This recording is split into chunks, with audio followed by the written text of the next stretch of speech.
بسم اللہ الرحمن الرحیم۔ بدقسمتی سے کچھ دشمنان اہل بیت کلمہ گو ہونے کے باوجود یہ غلط فہمی پیدا کرنے کی کوشش کرتے ہیں کہ حضرت امام حسین رضی اللہ تعالیٰ عنہ نے اقتدار کے حصول یا عظمت و بڑائی کے لالچ میں یزید کی بیعت نہیں کی بلکہ اس سے جنگ کی اور شہید ہو گئے، نعوذ باللہ۔ آج کی ویڈیو میں آپ کو اس سوال کا جواب احادیث کی روشنی میں دیا جائے گا۔ شیر خدا حضرت علی رضی اللہ تعالیٰ عنہ کی شہادت کے بعد 6 ماہ تک خلافت کے امور شہزادہ حضرت امام حسن رضی اللہ تعالیٰ عنہ کے پاس رہے، لیکن پھر حضور اکرم صلی اللہ علیہ وآلہ وسلم کی حدیث کے مطابق کہ میرا بیٹا حسن سردار ہے جو 2 گروہوں میں صلح کروائے گا اور خون ریزی روکے گا۔ تاریخ گواہ ہے کہ کیسے اہل بیت نے صلح صفائی سے اقتدار کو اپنے گھرانے سے منتقل کر دیا۔ جہاں تک سوال عزت و آبرو اور جاہ و جلال کا ہے تو بھلا نبی پاک صلی اللہ علیہ وآلہ وسلم سے جو تعلق، جو نسبت حضرت امام حسین رضی اللہ تعالیٰ عنہ کی تھی، کیا اس سے بھی زیادہ کوئی عزت کی بات ہو سکتی ہے کسی کے لیے؟ بے شمار احادیث موجود ہیں اہل بیت کی پاکی کی اور عظمت پر، لیکن یہاں ہمارا موضوع یہ ہے کہ آخر کربلا کا اتنا بڑا واقعہ کیوں رونما ہوا؟ اس واقعے کی بڑی وجہ یہ تھی کہ یزیدیوں کا فسق و فجور اور رقص و سرور گلشن اسلام کو اجاڑنے پر تل چکا تھا، لیکن یہ نواسہ رسول صلی اللہ علیہ وآلہ وسلم، جگر گوشہ بطول اور شیر خدا کے شیر حضرت امام حسین رضی اللہ تعالیٰ عنہ کے لیے ناممکن تھا کہ وہ یزید جیسے ظالم، فاسق و فاجر شخص کی بیعت قبول کر لیتے اور اسلام میں موروثی بادشاہت کا نظام قائم ہو جاتا۔ اور رہی بات واقعہ کربلا کو جنگ کا نام دینے کی، تو کیا آپ بتا سکتے ہیں کہ کون سے جنگجو اپنے معصوم بچوں اور عورتوں کو لے کر میدان میں جاتے ہیں؟ اصل میں انہوں نے عزیمت کا مظاہرہ کیا اور بے سر و سامانی کے باوجود فسق و فجور اور باطل کے سامنے ڈٹ گئے۔ ویسے تو یزید کے کرتوتوں سے تاریخ اسلام کے کئی صفحات سیاہ ہیں، لیکن ان میں سے 3 حد درجہ قابل مذمت اور اس کے لعین ہونے پر شاہد عادل ہیں۔ یزید کے 3 ایسے برے کام ہیں جسے تاریخ اسلام رہتی دنیا تک نہ بھول پائے گی اور نہ ہی اسے کبھی معاف کیا جا سکے گا۔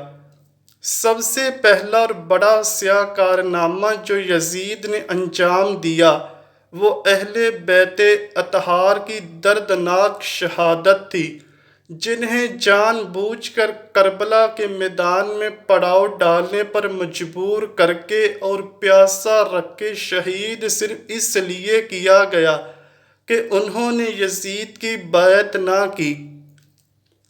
اب کچھ لوگ کہتے ہیں کہ اس میں یزید کا کیا قصور؟ شہید کرنے کے لیے خط تو کوفہ کے گورنر عبید اللہ ابن زیاد نے لکھے تھے کہ اے عمر بن سعد، اگر حسین بیعت کر لیں تو انہیں کوفہ بھیج دو، اور اگر بیعت نہ کریں تو ان سے جنگ کرو۔ اب لوگ کہتے ہیں کہ حکم دینے والا ابن زیاد تھا اور عمل کرنے والے عمر بن سعد اور شمر لعین تھے، لیکن یہ سوچیے کہ وہ عمل کس بات پر کر رہے تھے؟ جب یزید کو خبر ملی کہ امام حسین مدینے سے کوفہ جا رہے ہیں تو کیوں صحابی رسول کو بدل کر یزید نے عبید اللہ ابن زیاد جیسا سفاک شخص کوفہ میں گورنر لگایا، اور جب حضرت مسلم بن عقیل کو شہید کر کے ان کا سر مبارک یزید کو بھیجا گیا تو کیوں اس نے عبید اللہ کو شاباشی دی؟ شہادتوں کے بعد جب شہدائے کربلا اور سید الشہداء کا سر مبارک اور اہل بیت کو قیدی بنا کر یزید کے پاس بھیجا گیا تو کیوں اس نے عبید اللہ ابن زیاد، عمر بن سعد اور شمر کو کوئی سزا کیوں نہ دی؟ کیوں واقعہ کربلا کے بعد بھی یزید کی موت تک عبید اللہ ابن زیاد کوفہ اور بصرہ پر یزید کی طرف سے حکمران رہا؟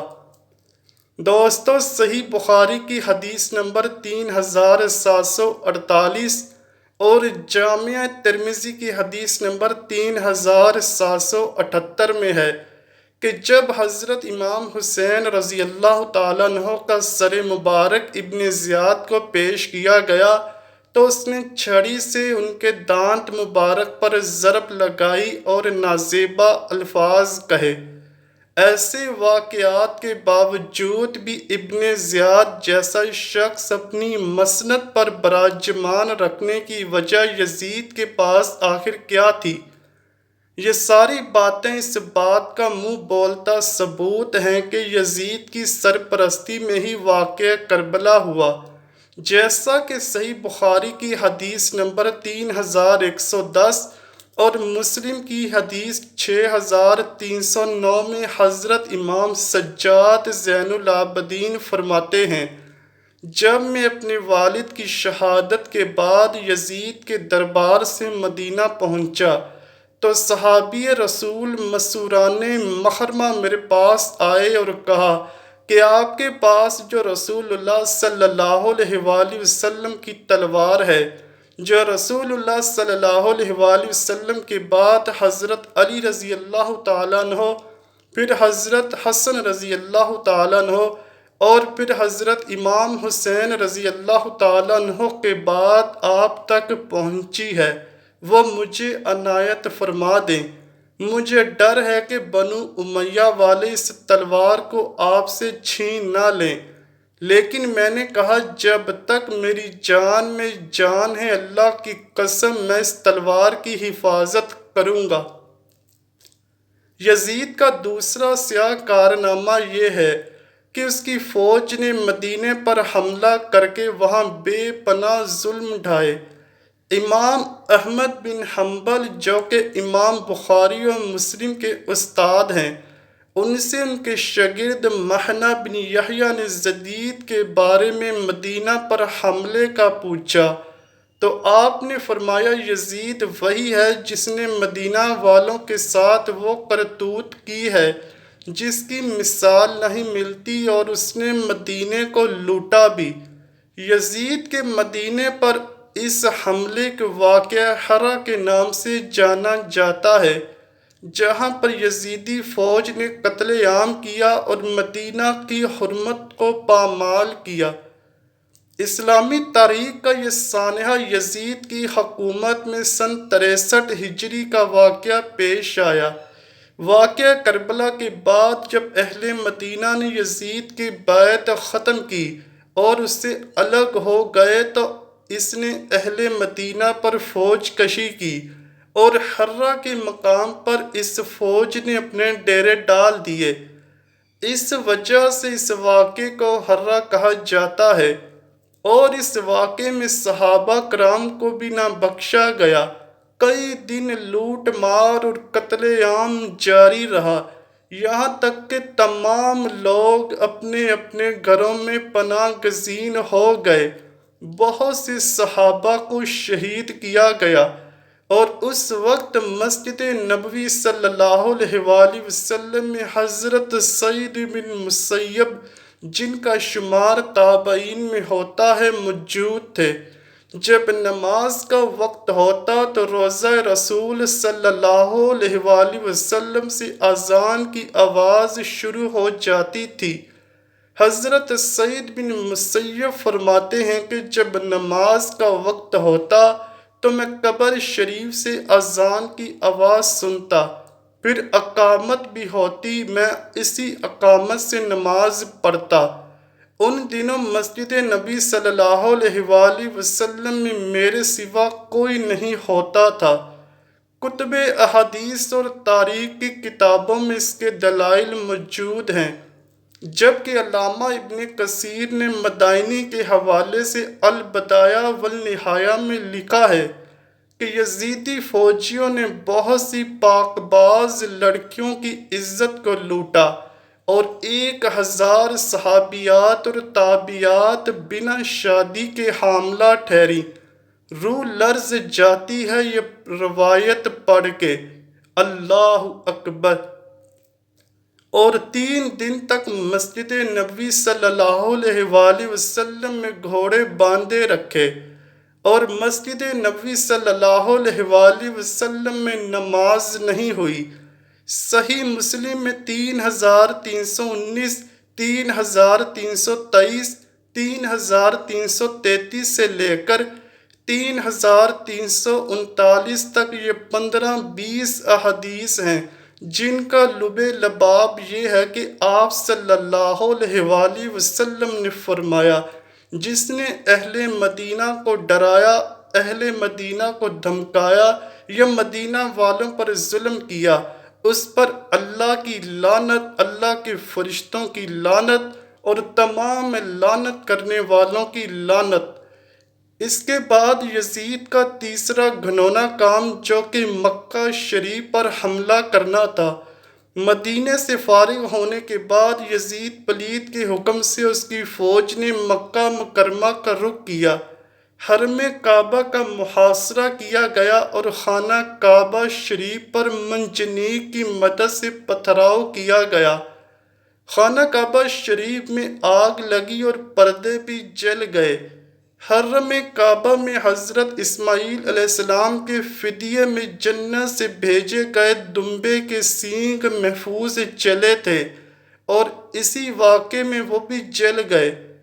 اس بدبخت یزید کے ہاتھوں حرمین شریفین کی حرمت پامال ہوئی۔ صحابہ کرام کی توہین اور عترت رسول صلی اللہ علیہ وآلہ وسلم کے خون سے اس کے ناپاک ہاتھ رنگین ہوئے۔ اس کے بعد اس کو مہلت نہ ملی اور ذلیل و رسوا ہو کر مر گیا۔ جو لوگ غلط فہمیوں کا شکار ہو کر یزید پلید کی کشیدہ خوانیاں کرتے ہیں، ان سے گزارش ہے کہ غور کریں کہ آخری وقت میں اس کا انجام لعنتی کارناموں پر ہوا۔ اگر دل میں ذرا بر بھی نبی کریم صلی اللہ علیہ وآلہ وسلم، آل بیت اطہار، مدینہ شریف اور مکہ مکرمہ کی محبت کی رمق موجود ہے تو فیصلہ خود کیجئے کہ آپ اپنی آخرت یزید کے ساتھ چاہتے ہیں یا کہ نبی پاک صلی اللہ علیہ وآلہ وسلم اور ان کی پاک آل کے ساتھ۔ اللہ اکبر۔ اللہ پاک ہم سب کو صحیح معنوں میں اور دکھاوے سے پاک نبی پاک صلی اللہ علیہ وآلہ وسلم اور ان کی آل سے محبت عطا فرمائے۔ ہم بھی نبی آخر الزماں حضرت محمد صلی اللہ علیہ وآلہ وسلم اور اہل بیت پر اپنی جان، مال اور عزت قربان کرنے والوں میں شامل ہو جائیں۔ اے اللہ پاک ہماری دعائیں قبول فرما لے۔ کمنٹ سیکشن میں آمین لکھنا مت بھولیے گا، نہ جانے کس کی آمین کی وجہ سے ہماری دعائیں قبول ہوں اور ہمارا نام بھی اہل بیت کے نوکروں میں شامل ہو جائے۔ امید کرتا ہوں کہ آپ کو ویڈیو ضرور پسند آئی ہوگی۔ اگر ویڈیو پسند آئی ہے تو ویڈیو کو لائک کیجئے، شیئر کیجئے اور چینل کو لازمی سبسکرائب کیجئے۔ کمنٹ سیکشن میں اپنی رائے کا اظہار بھی ضرور کیجیے گا۔ ملتے ہیں اگلی ویڈیو میں، تب تک کے لیے اللہ حافظ۔